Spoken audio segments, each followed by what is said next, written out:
नमस्कार जी, ओळखलं का मला? मी ईश्वरी आणि ग्रामपंचायतची सदस्य. आणि एके दिवशी मी घरात पोळ्या करत होते आणि तिकडून आले आमचे मेंबर आणि म्हणाले की ईश्वरी आता तू उभी राहा. मी म्हणाले पोळ्या करू की उभी राहू, मला समजलंच नाही. मग मी म्हणाले, मग ते म्हणतात कसं, अहो अगं आता गावाचं इलेक्शन लागलं, बाईसाठी सरपंचासाठी बाईचं सीट राखीव आहे, तू सरपंच होशील. बाई मग राहिले मी बी उभा आणि आले बी निवडून आणि सगळ्या गावातून माझी वरात काढली. अव ती मिरवणूक की सगळं गुलालाला लाल पिवळं केलं मला. आणि आमचं मेंबर तरी जोशान होतं, जणू काय तेच सरपंच झाले असं वाटत होतं. मी मनातच म्हणाले, आता तुम्ही झिंगा पुन्हा दाखवते तुम्हाला माझा इंगा. आता त्या दिवशीच सांगते, तो शिपाई आला आणि म्हणाला की बीडीओ साहेब आले. बीडीओ साहेब आले. त्यातलाच एक जण म्हणाला, तू काय बोलशील त्यांना?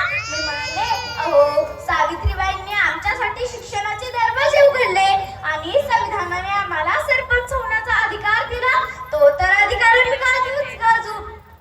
आणि मी निघाले ग्रामपंचायत करून. तर तिथे टपरीवर काही पट्टे झिंगत होते. त्यातला एक तर आडवा झाला आणि म्हणाला, अरे बाबा नशीब आपलं उत्तान झोपलं, नशीब आपलं उत्तान झोपलं, जीवाची फजिती ऐका, जीवाची फजिती ऐका, मर्दाला किंमत आहे का, आता सरपंच झाल्यात बायका, मर्दाला किंमत आहे का, आता सरपंच झाल्यात बायका. बाई मला आली त्या सावित्रीची आठवण.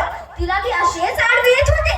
मी घेतली पायातली चप्पल आणि हाणली त्याच्या गालावर दोन. आणि मी बी म्हणाले, अव किट किट लावता हुशारी धावता, अव किट किट लावता हुशारी धावता, आमचं बी थोडंसं ऐका, आमचं बी थोडंसं ऐका, तुमच्या होटाला मिशा आहे का, आता सरपंच झाल्यात बायका, तुमच्या होटाला मिशा आहे का, आता सरपंच झाल्यात बायका. सकाळी उठा दोस्ताला भेटा, सकाळी उठा दोस्ताला भेटा, देशीची क्वार्टर लावता, देशीची क्वार्टर लावता, गली न फिरता नाली न लोळता, गली न फिरता नाली न लोळता, फुकटच्या बढाया मारता, तुमची गावात इज्जत हाय का, आता सरपंच झाल्यात बायका, तुमची गावात इज्जत हाय का, आता सरपंच झाल्यात बायका. तवा कुठं ते माकड रस्त्याने गेलं. आता आळाडीपणा तरी किती म्हणावा. आमच्या शेजारच्या बाईच्या लेकराला आला होता का, ती म्हणाली माझ्या लेकराला करणी केली. तिथे गेले तर झोपून दचकूनच गेले. तिच्या घरी एक देवी आली होती. काय तो अंगारा, काय तो धुरडा, ते गाणं चालू होतं. काय झालंय लेकराला, त्याची चाकडे गेला होता तो, भूताने पकडलं त्याला. बोल देवी काय झालंय लेकराला. बाई तिथं चालू होता हा धिंगाणा. मी आणलं डॉक्टरीनबाईला बोलवून.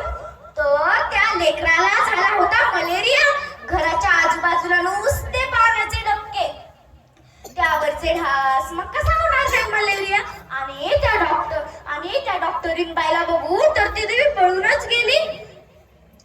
हे बघा, आपला गाव आपणच स्वच्छ ठेवलं पाहिजे तर कोणती बिमारी रोगराई आपल्या गावात नाही येणार. आणि हा, मुलींना शिकवा, मुली गावाचं आणि देशाचं नाव